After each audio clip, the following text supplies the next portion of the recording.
Oi, gente. Depois da polêmica da fala do Lula sobre games, um dos filhos do Lula, o Luiz Cláudio Lula da Silva, foi às redes sociais falar sobre o assunto. E disse Luiz Cláudio Lula da Silva: Meu pai viu os filhos e netos crescerem jogando videogame. Ele sabe que isso não nos tornou violentos. Ele fez uma declaração sobre um assunto polêmico ao vivo e acabou generalizando. Videogame é muito mais que violência, é arte, é lazer, é entretenimento. Olha, gente, esse tema, a gente tem que falar sobre isso pelo seguinte. A gente tem que também lembrar que a responsabilidade pelo clima de violência tem outros fatores, como o discurso de ódio da extrema-direita, uma cultura armamentista, desigualdade social, hierarquia e hierarquização da sociedade, entre outras coisas. E eu acredito que tem um exemplo, além de estudos como esse aqui, ó, além de estudos como esse aqui que eu posso mostrar para vocês, jogos não deixam as crianças mais agressivas, diz o estudo, vai estar no link fixado, mas a gente deve analisar coisas do mundo concreto. Por exemplo, comparar o Canadá com os Estados Unidos.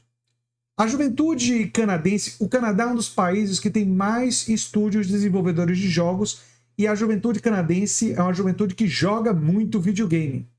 Verdade isso.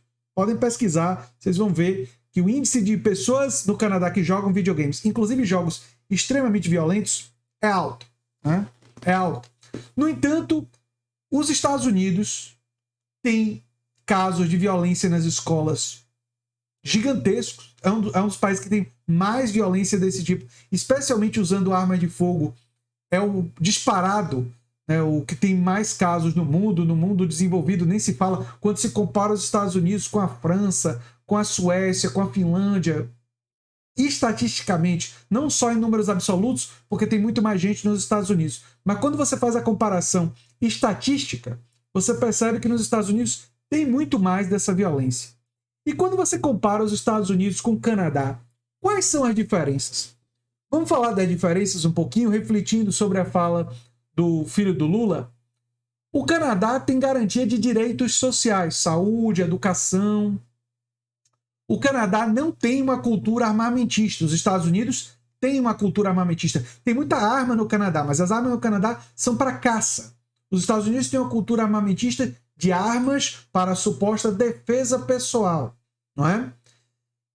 Os Estados Unidos têm uma sociedade muito mais desigual, não tem garantia de direitos sociais, escolas públicas de baixa qualidade, uma sociedade com muita pobreza, com muita desigualdade e com uma ideologia extremamente individualista disseminada na sua população. Já o Canadá não tem essa disseminação dessa ideologia. O Canadá garante direitos sociais de forma ampla e com qualidade. O Canadá tem altíssimos índices de desenvolvimento humano. Aí, quando você compara a juventude do Canadá e a juventude dos Estados Unidos, todas as duas jogam muito videogame. Estão entre os países que têm juventudes que jogam bastante videogame. No entanto, e videogames violentos, jogos de tiro. No entanto, a juventude do Canadá não produz muitos atos de violência e a juventude nos Estados Unidos, e a violência nas escolas, é altíssima nos Estados Unidos. Aí eu deixo para vocês pensarem, por que será? Eu tenho uma forte suspeita, baseado em tudo que eu conheço sobre os dados de desenvolvimento humano e tudo mais, que tem muito a ver com um discurso de ódio, com ideologias individualistas, com cultura armamentista, com falta de garantia de direitos sociais, com estresse nas famílias. Toda uma cultura que estimula a agressividade, como a cultura estadunidense, somada a uma cultura armamentista, somada a uma situação de estresse, de frustração. Você soma tudo isso, bota no liquidificador, e aí você tem uma sociedade extremamente violenta e casos muito violentos nas escolas. No entanto, nos países como Canadá, Suécia, Finlândia, França, que tem muitos jovens que jogam videogames, essa mesma violência simplesmente não acontece. E parece que esses fatores são muito importantes para serem pensados. E, além disso, é importante pensar uma outra coisa. É importante pensar que a comunidade de jogadores, gamers, eles representam, e talvez o filho do Lula esteja preocupado com isso, né? Eles representam milhões de pessoas na sociedade. No Brasil, a comunidade gamer deve flutuar ali entre 6, 7 milhões de pessoas. Se incluir game de celular, pode ser até mais do que isso. Free Fire e essas coisas aí que são super populares em celular.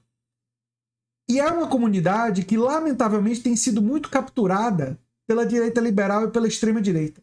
Eu entendo que a esquerda tem que olhar para essa comunidade como você olha assim para um mercado não muito explorado, né, como de pessoas que você pode conquistar para serem militantes de causas progressistas.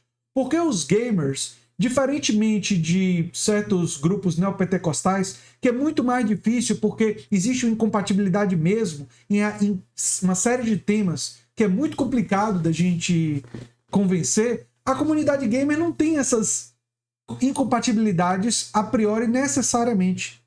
Necessariamente, não tem. O que significa que se você fizer incentivos, se você fizer políticas de jogos para a educação e você abordar essa comunidade e você tiver estratégias, você pode furar bolhas, conseguir milhares de votos. Vale a pena lembrar que a última eleição foi decidida por uma quantidade assim não tão grande de votos. Eu acho que você abrir mão de 1 milhão de votos em potencial, 500 mil, mesmo que você só conquiste 500 mil, 800 mil, já é bastante coisa em termos nacionais, né?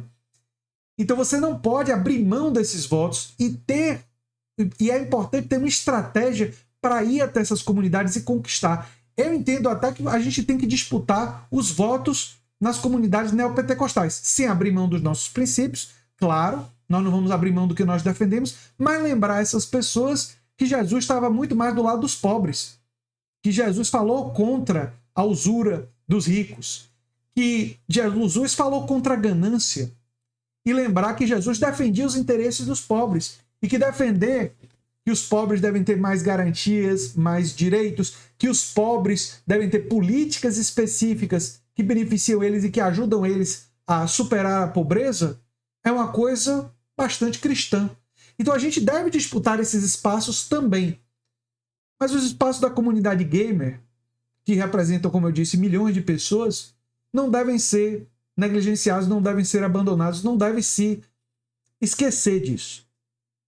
Porque eu penso o seguinte, para a gente formar um congresso, para a gente formar um senado progressista, que passe reformas que a gente precisa, reformas mais intensas e que a gente comece a realmente fazer uma transição gradual para trabalho associado, renda universal de cidadania, a gente realizar reformas profundas nesse país, nós vamos precisar do maior leque possível de apoios na sociedade civil.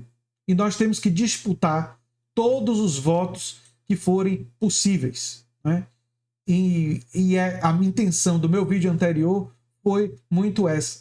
Felizmente, algumas pessoas compreenderam, lamentavelmente, algumas pessoas não compreenderam. Eu jamais iria crucificar Lula ou fazer um vídeo simplesmente para só criticar ele. É um vídeo propositivo. E digo mais, todo mundo que acompanha aqui o canal sabe todos os meus elogios à luta do governo Lula para reduzir os juros, o fato deles terem bloqueado as privatizações. Eu elogio muito isso e muitas outras coisas e iniciativas do governo. Mas, quando eu vejo uma área onde eles têm algo a aprender, e nesse caso tem algo a aprender até com o filho do Lula, não é? Eu acho que é importante a gente destacar também e a gente contribuir para a esquerda. Um dos motivos da existência desse canal, ele não é um canal para ser passapano para a esquerda. Ele não é um canal para simplesmente dizer o que as pessoas querem ouvir.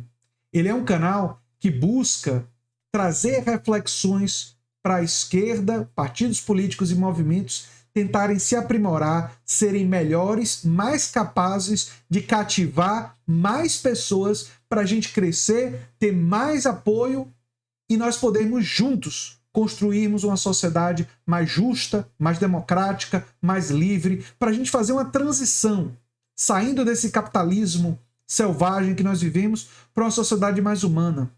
O pessoal que acompanha o canal sabe, inclusive, que eu defendo uma concepção de socialismo radicalmente democrático, né? Então, enfim, e para chegar nesse ponto, nós temos que crescer a nossa tenda, né, nosso espaço, muito, muito mesmo. E eu espero contar com a ajuda de vocês para a gente crescer juntos esse espaço.